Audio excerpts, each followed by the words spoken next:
guys, another big nasty old beech here on the sawmill today. This one's 8.5 footer, and I've already leveled up the pith on both sides. I used the log leveler on the far end down there and got it raised up. We're about 9.5 inches down till we hit the pith on this.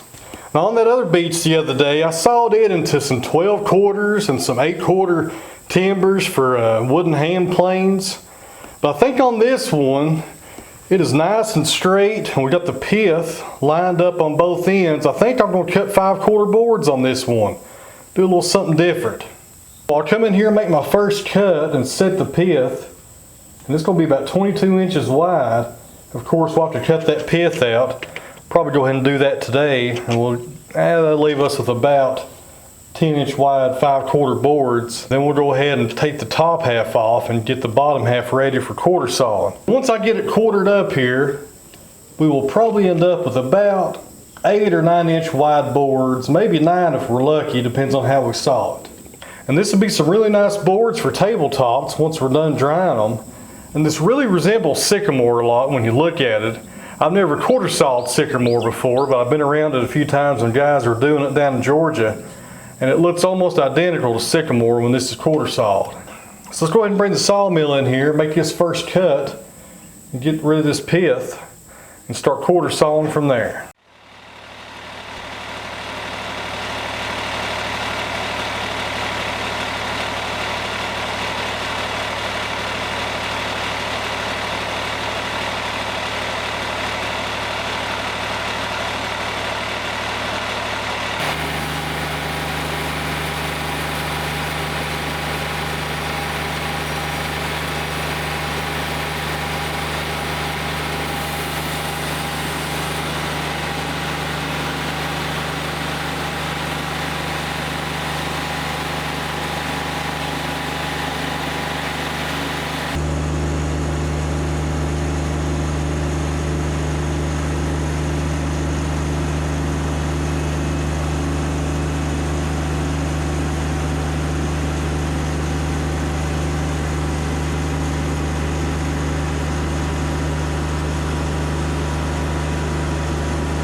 Here's the top of our first cut, and we'll have to figure, when we check this width right here, this middle is waste. We got the pith right here in the middle, and all this juvenile wood with these little knot clusters when the tree was very young.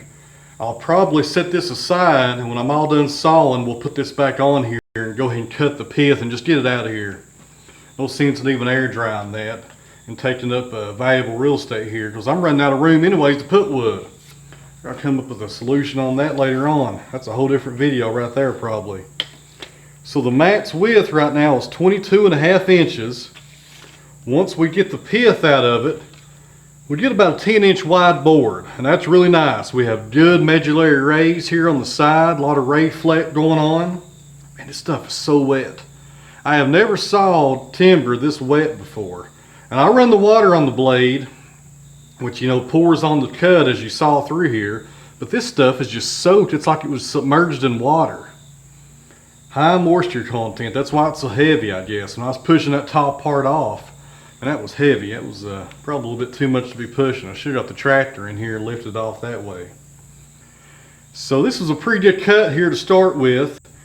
We have good rays on both sides. You know, good quarter sawn boards. Like I said, we'll get this pith out of here when we're done sawing up this timber.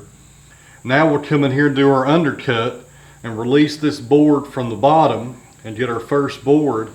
And then we'll take these other tenths or halves, I guess, that are left over and start reverse roll quarter sawing on those. So pretty good here for the first cut of the day. I'm pretty happy right here. This looks really good. So I put a new blade on today before we start sawing. This is an 045 7-degree double hard blade. And one thing I love about this sawmill, I get asked all the time, what's your favorite thing about this sawmill? Well, there's a lot of favorite things. I love the diesel. I really like the cut capacity. I probably like the diesel more though. I really enjoy running that diesel engine. It never bogs down. But one of the top things about this sawmill that really stands out, that I just couldn't be without now that I have it, is this little gauge right here. And it tells you your tension on the blade. You want to stay around 2,800 to 3,000 psi on your blade. And the LT35 just had a washer and like a mark that you lined up, and you set it one time and you were done, and you couldn't really tell if it loosened up after that. And it never fails. A new blade on here, after the first cut, it always falls a little. I'm now down to about, it's below the recommended range. It's below what is that? I'm trying not to get my head in front of the camera. It's below 3,000. It's around 2,500 maybe, or something like that. We'll go ahead and tension that back up to 3. And I will go over 3,000 just a little, because once this blade heats up, it's going to stretch. And I can add water to that using the Wood-Mizer. On the LT35, the water just flowed by gravity. Just opened up the valve and it came out. This one actually has a pump, and it shoots water on the bottom and top of the blade both. Really nice. So when that blade heats up, I start losing my tension. I can cool the blade off and get my tension back. And I can see this while I'm operating. I don't care if it's at halfway through the cut or at the very end. I can look down here and see my gauge and kind of see where I'm at. This is just extremely handy. I wish Wood-Mizer put this on every one of their sawmills, because I don't know how many times I was sawing on my 35 throughout the years and probably lost tension, had a wavy cut, and blamed it on the log or tension or stress, or blamed it on the blade. And I'd say 100% of the time it was because of this right here. I didn't know I was losing so much tension. This is just so handy. They should put this on every one of their sawmills. And this gauge is on the LT40 and the LT50 and the LT70. And they also have it on the 150 that Mike Morden's running on his channel, the Outdoor with the Mordens. I think he's got one on his. And the new slabber coming out to 250, I'm pretty sure it's on it also. It's just super handy to have. This thing is just well worth the money right here. Love that thing.